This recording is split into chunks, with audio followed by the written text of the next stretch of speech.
All right. Good evening. I actually started the lecture and then realized I hadn't started the recording. So we're going to do a little catch up here tonight. And tonight we have Maxwell from somewhere in Delaware or somewhere out next to the woods joining us. And we were talking about Namu. Currently I'm writing a book called Namu and You.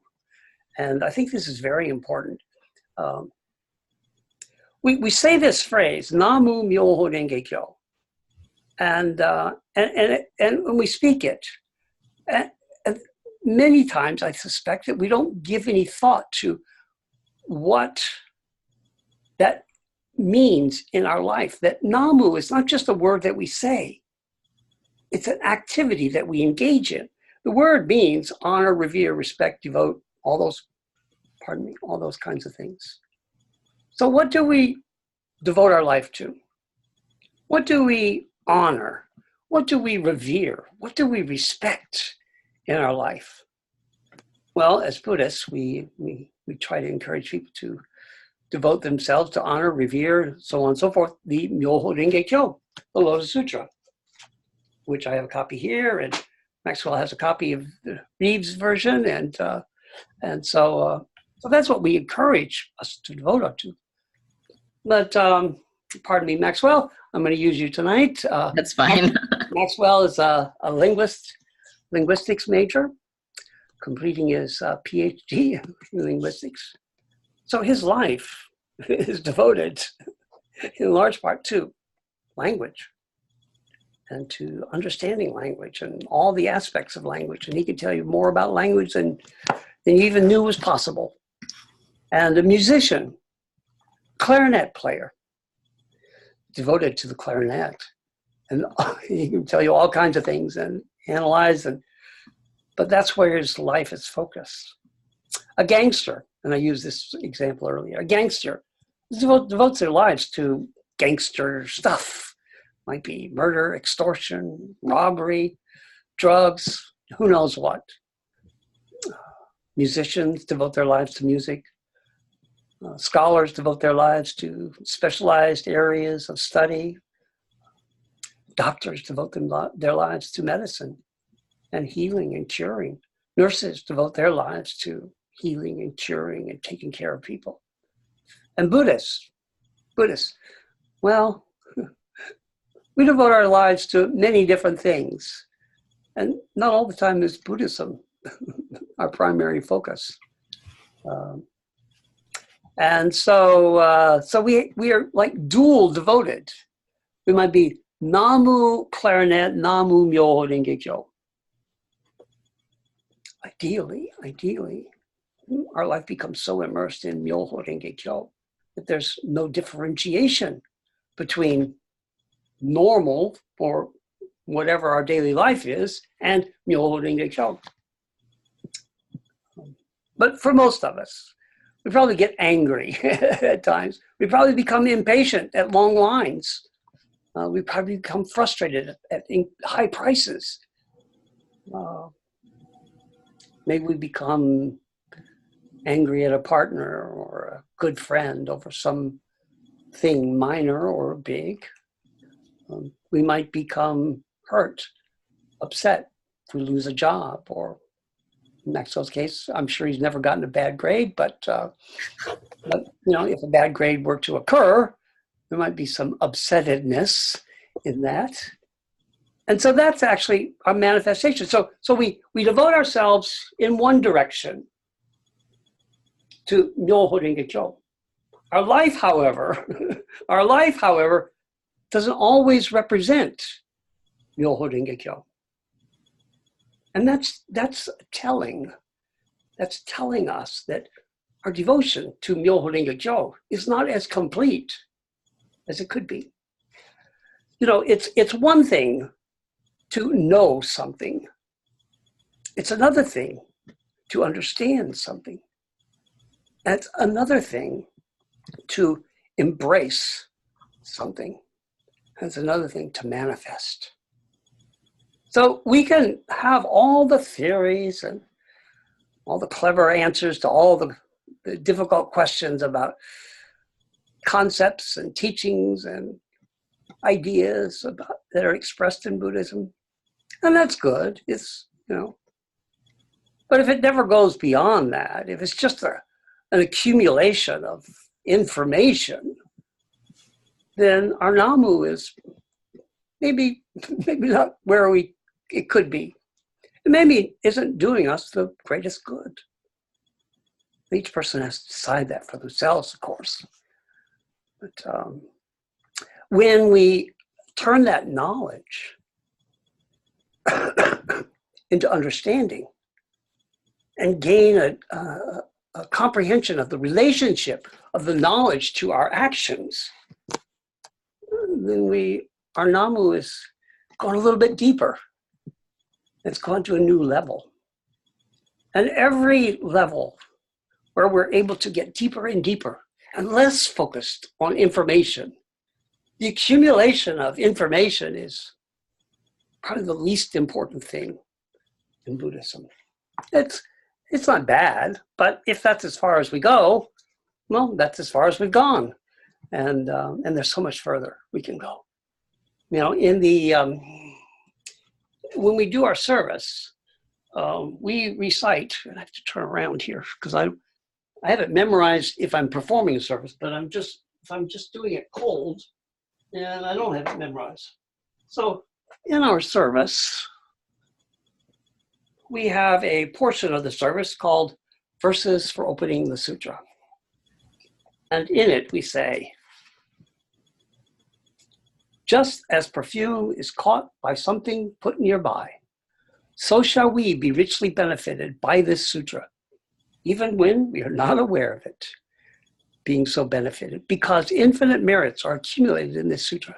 So even if our Namu is shallow, the sutra rubs off on us.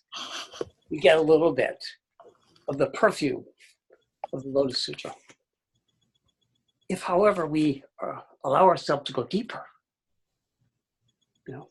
so, you can sit next to perfume and you'll get some of the odor, but you take your finger and put the perfume on the back of your neck or behind your ear or on your wrist, you'll smell even nicer, hopefully.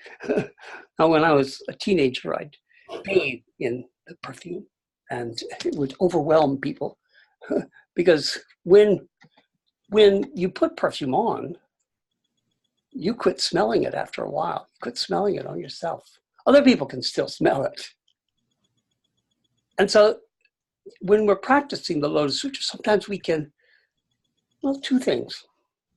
We can not see our benefit, or we can ignore the lessons that we could learn because we become complacent, too familiar in a way. We say, oh, that's okay. Well, osmosis does work, even in our practice. Chanting Namu Myoho Renge Kyo mindlessly does yield benefit. Just like sitting next to a perfume bottle will make you smell nice, eventually. Eventually. If you've got high body odor, you might have to sit next to that perfume bottle for a long time. And so it is with our life. We can chant Namu Myoho Renge Kyo and never give it a second thought and just accumulate volumes and volumes and hours of Odai Moku. And it will help. It will help. But when we begin to examine our life and say, wow, I sure didn't live according to the Lotus Sutra too much today. There's maybe 15 minutes when I was a good guy and 23 hours and 45 minutes when I was an asshole. Well, that's a starting point. At least you're awake now. And you can say, wow, I'd like to take that 15 minutes to 20. And I'll take some time off for sleeping.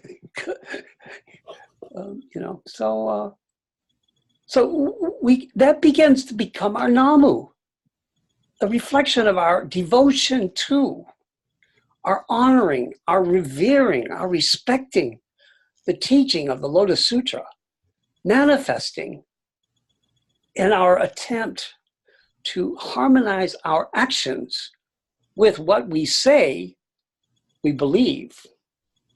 You know, I can say I believe the Lotus Sutra and then go out and be the biggest asshole in Syracuse, New York. But it sure wouldn't look like it, would it? I sure have a hard time convincing people that the Lotus Sutra was a good thing.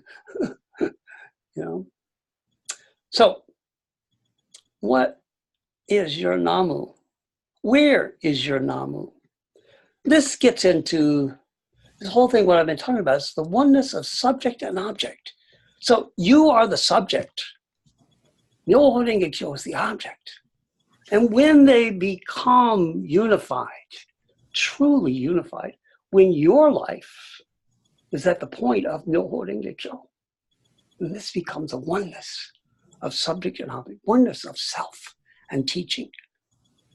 And this is when we can begin to truly manifest in a most effective way our Buddha nature, our Buddhahood, our enlightened state of being. So, and let's see, we have a few more minutes, and so I'm going to go off on a little tangent here. So what I'm going to say now is partly for my own benefit to explore the idea that's been kind of tumbling around in my rock quarry of a brain up here, and that is that you know, when I first started chanting, people just said, well, you know, you chant to that piece of paper up there and it works. And it's sort of like, and people would say, it's like a $5 bill. Well, maybe they didn't say it's 5, maybe they said 20, I don't know. But anyway, they said it's like a $5 bill. And that $5 is worth something because you believe in it. Actually, no, the $5 is worth something because everybody else believes in it. Right? I mean, that $5 isn't contingent upon my belief. That $5 is contingent upon everybody else's willingness to accept this piece of paper with green ink on it in exchange for certain other things.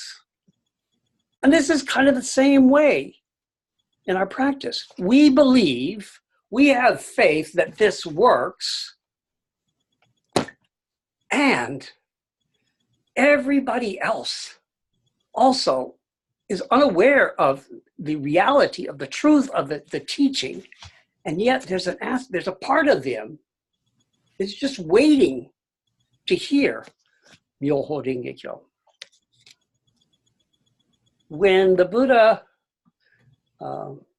sat in the stupa of many treasures above the congregation and raised the congregation up, and then brought back all the emanations of himself and asked, who will teach this sutra in the time after I'm dead? And we went through a couple of people offering and, you know, his refusal and so on and so forth. And eventually he said, no, I've got a group of people that I have trained from the infinite past, who've been my disciples from time from a long time ago, okay? And Maxwell could probably come up with the word for me. Anyway, whatever. I'm showing my ignorance now. And so at this point, the ground opens up and all of these bodhisattvas emerge from the ground. Gazillions and gazillions of them. I mean, you know, more than the sands in the river Ganges. That's a lot. That's a pretty big number. That's a big bunch of people. Maybe 7 billion. Isn't that how many we got on this planet now? I think over 7 billion now. Huh? I think it's more than 7 billion now. Yeah. Well, we'll just use 8 billion then. Round it up a little bit or whatever. But the idea is that they're all out there. All those bodhisattvas are waiting to hear Myoho Renge Kyo, to reawaken and become aware of their past connection to the Buddha. And so we chant Namu Myoho Renge Kyo and we act like an asshole. Well, we're not going to awaken too many Buddhas with that. But we chant Namu Myoho Renge Kyo and we try really hard, you know, an hour to be a Buddha, to be a nice guy, to be compassionate, to be helpful.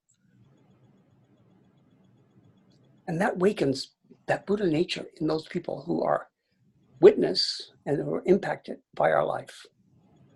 You know, I'm a big proponent of saying thank you to the cashier in Walmart. I've spoken about this so many times. People are probably tired of hearing me talk about being nice to the cashier in Walmart. It's important. It really is. You know, there's a lot of hate and discontention and discord in our society. How does it change? Well, it changes if we change. And if we're waiting for somebody else to change, then it won't ever change. Or if it does, it'll pass you by. I'd rather be an agent for good change in the time that I have. And so that's why I teach. Say thank you to that cashier at Walmart. I don't care if they're grumpy as hell, but be nice to them. Say thank you. Tell them how much you appreciate the work they're doing. You know, if they weren't doing it, we wouldn't be able to be there.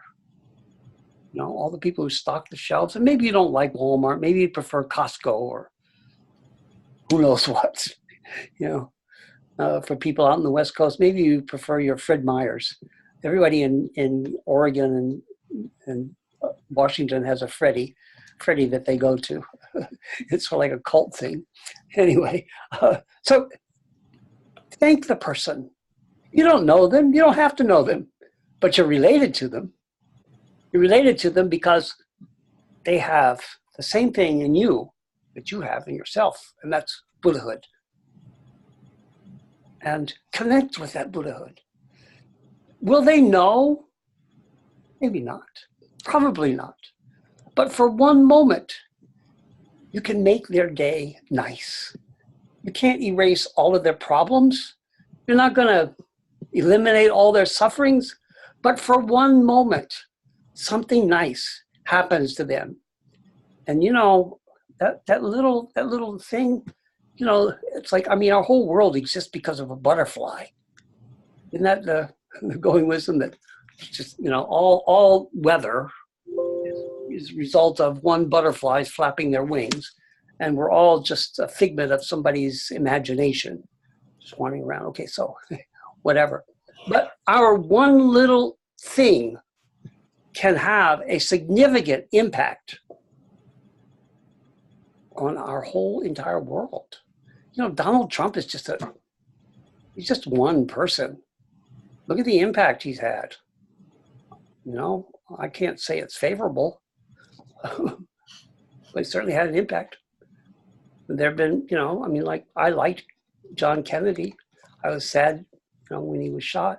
Was he perfect? Nah, he wasn't perfect. I'm not either. So, okay, you know.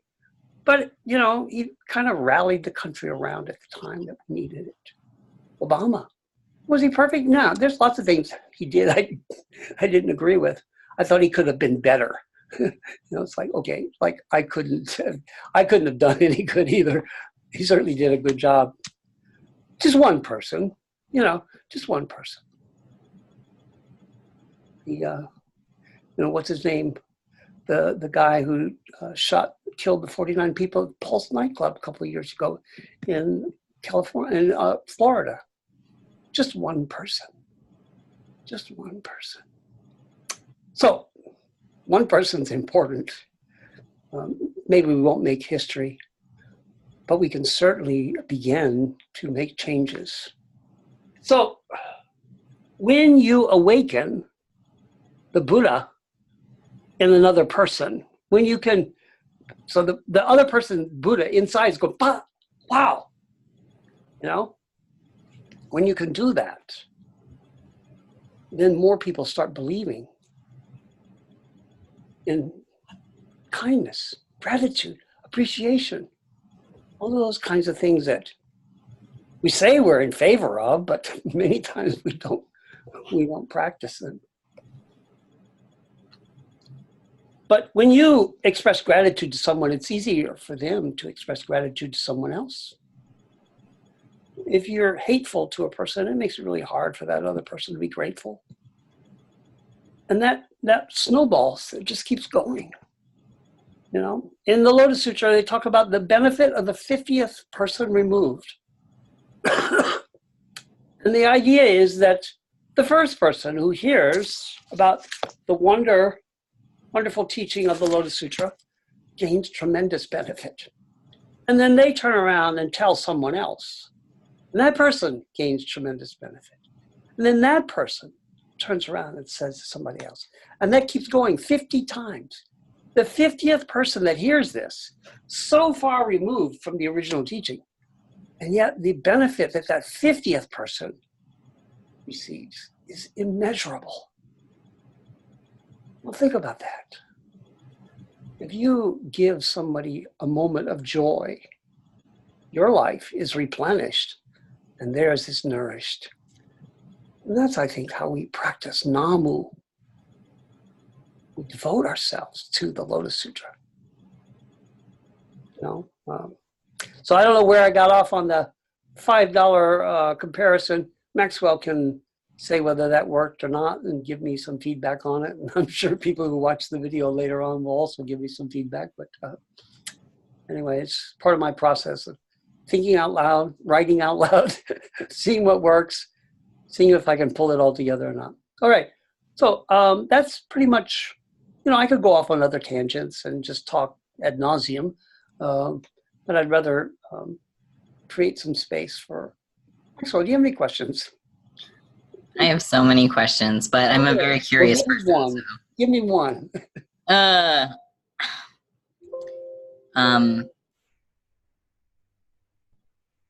My dad is quite sick and in a bad place right now. Okay.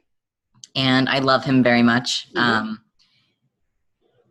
And I've been contemplating, how do I tell him about, the benefit of the Lotus Sutra? He's not into religion at all because of a bad Christian kind of upbringing. Yeah, yeah.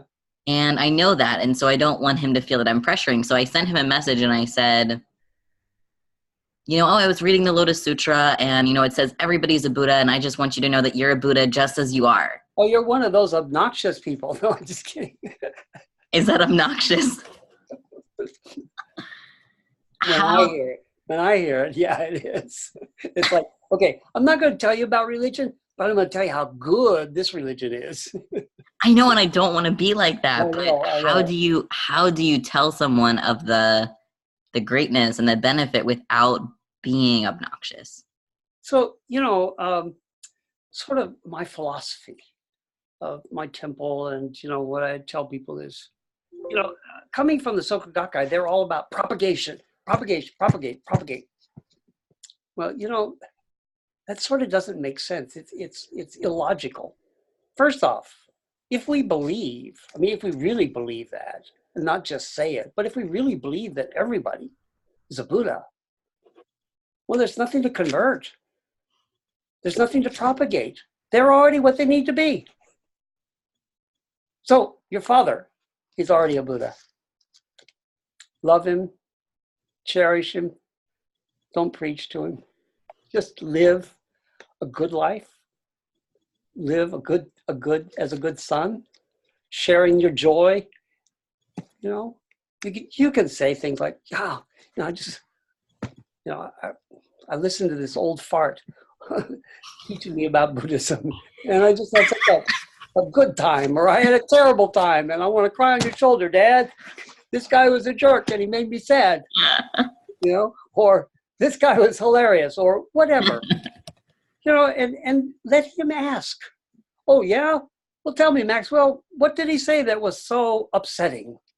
Or tell me, Maxwell, what did he say that made you laugh? And you could say it.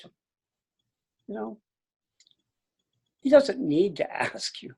You're giving him benefit just by the joy in your life. The Lotus Sutra says, okay, so what's my doctrinal foundation for what I just said? Okay, well, if you turn to, it doesn't matter which version, which translation you have, but if you turn to chapter 20, oh, I always get confused whether it was 21 or 22. So give me a moment here. Okay,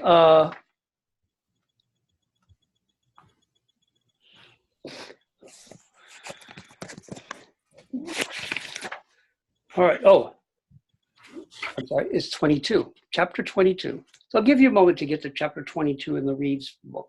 All right, I'm getting there. I'm on 20. Take your time. 20. Okay. It's And I don't have my copy up here. It's downstairs. 22. Or nope, that's not there yet.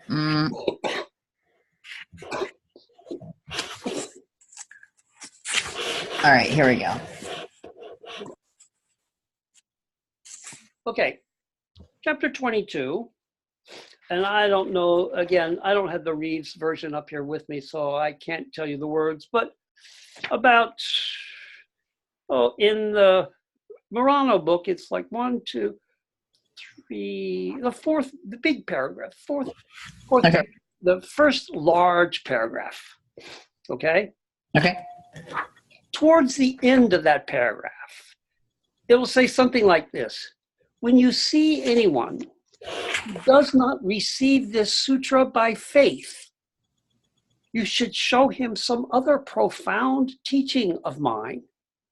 Teach him, benefit him, and cause him to rejoice.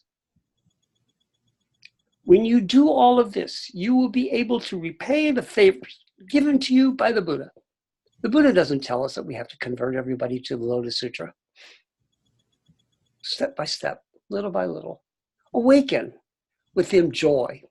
That's why saying thank you to the cashier at Walmart Right. Yeah. is the action of the Buddha, of Namu in chapter 22. This is how we spread Buddhism. We don't have to convert anybody. They're already Buddhists. How are you going to convert a Buddha to be a Buddha? They're already a Buddha. What we have to do, what we're instructed to do, is create the kind of environment that Buddha can manifest in that person's life. You don't know what it's going to look like. You don't know what they're going to be good at. You don't know. I always tell people, our thing is not to be like the Buddha was, but to be as the Buddha was. We can't all sit under a tree. I used to have someone that was coming to the temple. It was an air traffic control. I can guarantee you the Buddha knew nothing about air traffic control. If we had to be like the Buddha was, then we'd be all stuck under a tree and starved to death. But if our goal is to be as the Buddha was, in his own place, then you can be an enlightened air traffic controller. And Maxwell, you can be an enlightened linguist. That's what sure. is. So think about, how can you create the most fertile environment for your father's innate Buddhahood to manifest? Yeah. It's less important what teaching you give him than what kind of environment you create. My dad, before he died, he said, I always chant when I'm getting ready to put the ball into the hole on the green. So that's the only time he'd ever chant, when he was playing golf and he was getting ready to. Are you serious? Yeah. That's cool. That's great. He didn't hate it. So that's good. It's just fine. Was he perfect? No. We had our moments. Sometimes I wasn't as good a son as I could possibly be. There were times when he wasn't as good a father as I wanted, but he was as good as he could be. Well, if I'm not as good a son as I can be, I'm not even making halfway to what he's already doing. Anyway, we just try to create the best, most rich, fertile environment for the other person's Buddhahood to manifest.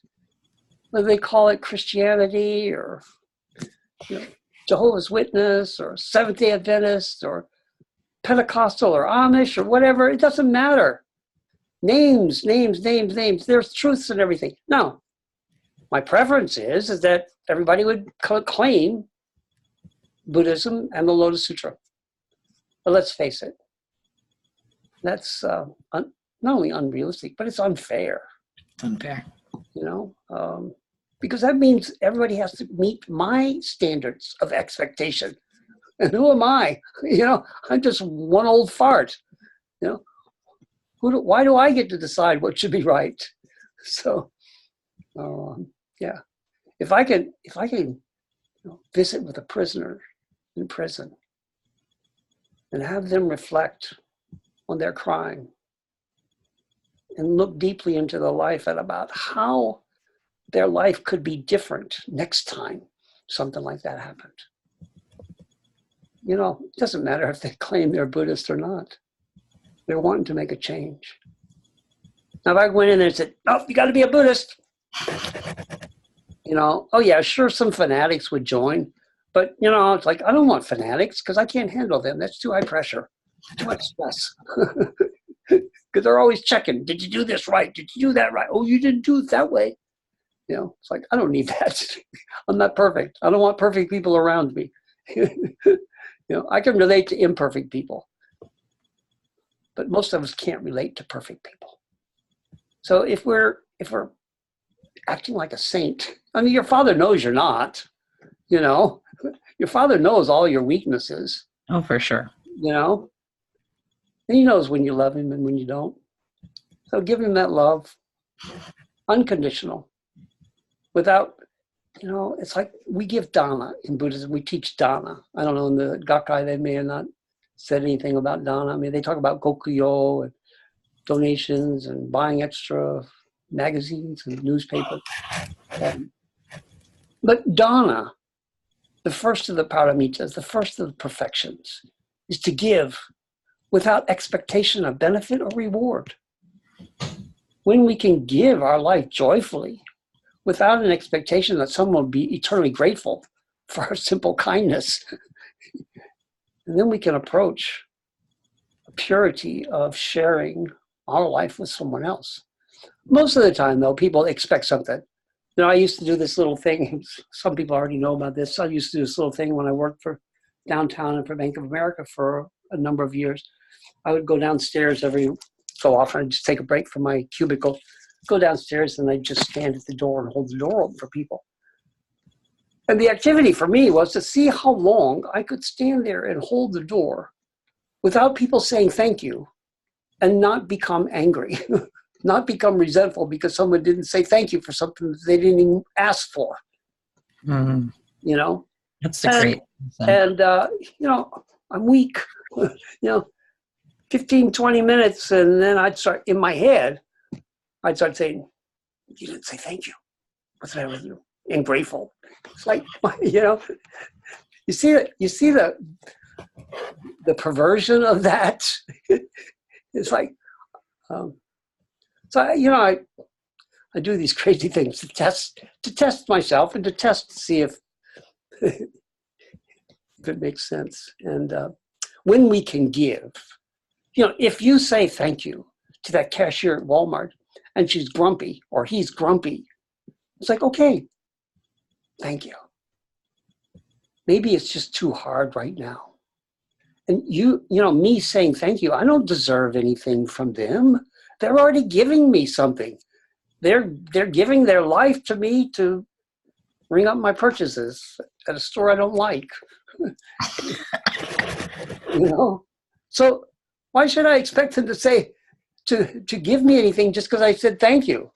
I mean, they did something. I should be grateful. So thank you. Now, they're not required to be grateful to me for being grateful to them, but we do that.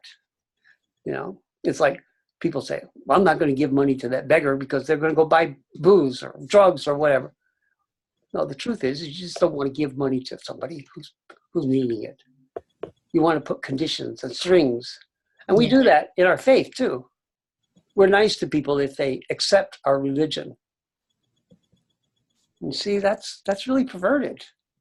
So if you're not going to give money to the beggar, just say, "I'm going to be an asshole and not give money to the beggar." Give unconditionally, without strings. That person begging, they don't need your judgment. They don't need your morality. The Father doesn't need your morality. He doesn't need your judgment. He needs your love. Does that make sense? Yeah, absolutely. That's a long answer to a short question. No, I like it. Thank you. Any second thoughts on that? Any comments?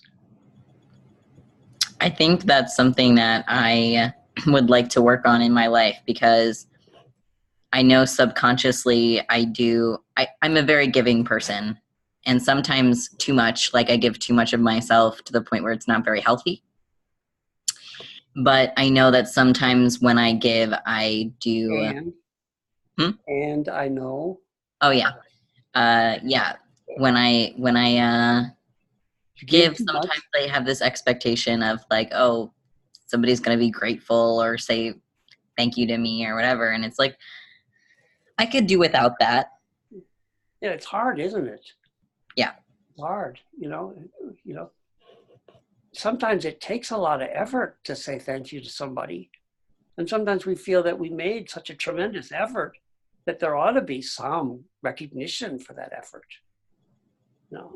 That's, I think, how we're constructed.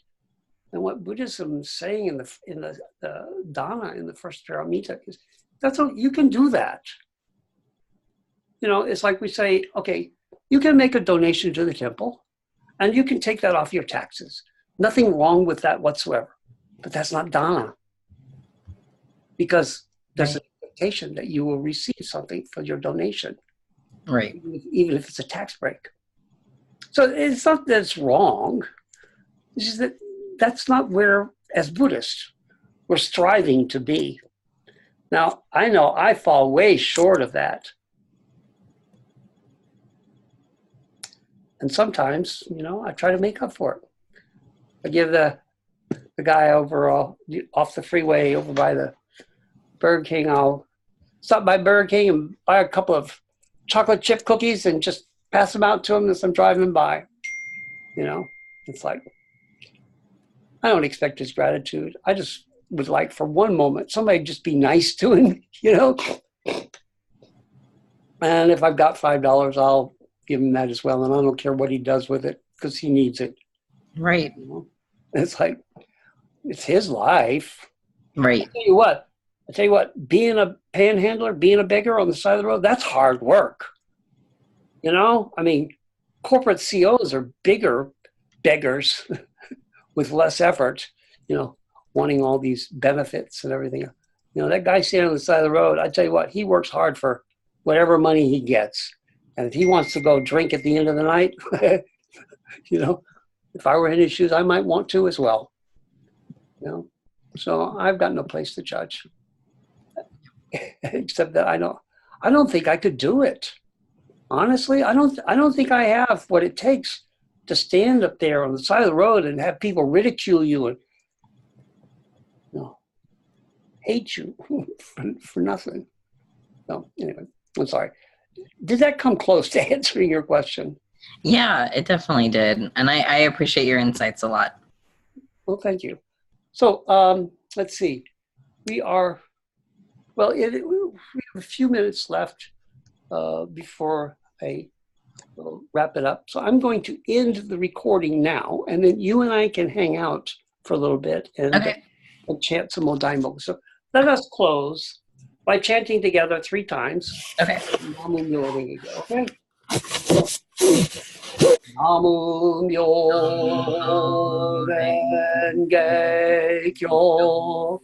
Namu Myoho-renge-kyo.